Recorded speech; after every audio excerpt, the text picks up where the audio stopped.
Hi எல்லாருக்கும் வணக்கம். இப்போ நம்ம என்ன பார்க்குறோம்னா ஆண் பெண் மரபு பெயர்கள் தான் பார்க்க போகிறோம்.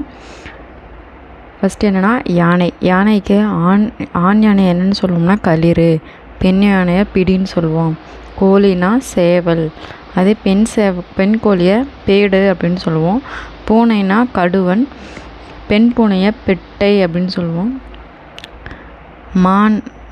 ஆண்மான கலைன்னு சொல்லுவோம், பெண்மான பிணைன்னு சொல்லுவோம். மயில்னா ஆண் மயிலை போத்துணும், பெண் மயிலை அழகுன்னு சொல்லுவோம். அதே மாதிரி ஆண் நாயை கடுவன், பெண் நாயை பெட்டைன்னு சொல்லுவோம். இதேமாதிரி இந்த பக்கம் இருக்கிறதெல்லாம் ஆண், இந்த பக்கம் இருக்கிறதெல்லாம் பெண் அப்படி கவனிச்சிடுவாங்க.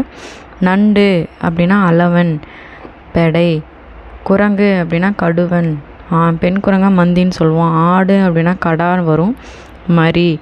மாடு அப்படின்னா காளை, எருது, ஏறு. அதே பெண் மாடை பசு, நாகுன்னு சொல்லுவோம். அடுத்தது குதிரை அப்படின்னா குண்டு, அதாவது ஆண் குதிரையை குண்டுனும், பெண் குதிரையை பெட்டை மற்றும் வடவைன்னு சொல்லுவோம். இந்த வடவைங்கிறது கொஞ்சம் டிஃப்ரென்ஸாக இருக்குது, அதை நோட் பண்ணிக்கோங்க. பெண் குதிரையை வடவைன்னு சொல்லுவோம். அதே ஆண் புலியை போத்துன்னு சொல்லுவோம், பெண் புலியை பிணைன்னு சொல்லுவோம்.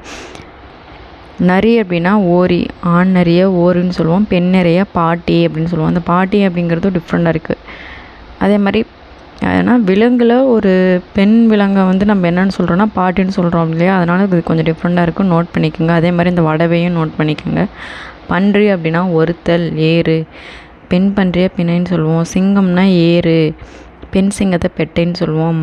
கரடி, மறைனா மான், கரடி. மானுக்கு தனியாக அங்கே கலைன்னு பார்த்தோம், ஆண் மானுக்கு கலைனும் பெண் மானுக்கு பிணைனும் பார்த்தோம். அதே மாதிரி இங்கேயும் கொடுத்துருக்காங்க, ஒருத்தலும் வரும், அதே மாதிரி பெண் மானுக்கு பெட்டை அப்படிங்கிறது வரும். ஆல்ரெடி இங்கே பிணைன்னு பார்த்தோம், இங்கே பெட்டை ரெண்டுமே வரும். அப்போது கரடிக்கும் ஒருத்தல், ஆண் கரடிக்கு ஒருத்தல்னும் பெண் கரடிக்கு பெட்டைன்னு வரும். Okay, thank you. இந்த வீடியோ பிடிச்சிருந்துச்சுன்னா மறக்காமல் லைக் பண்ணுங்கள்.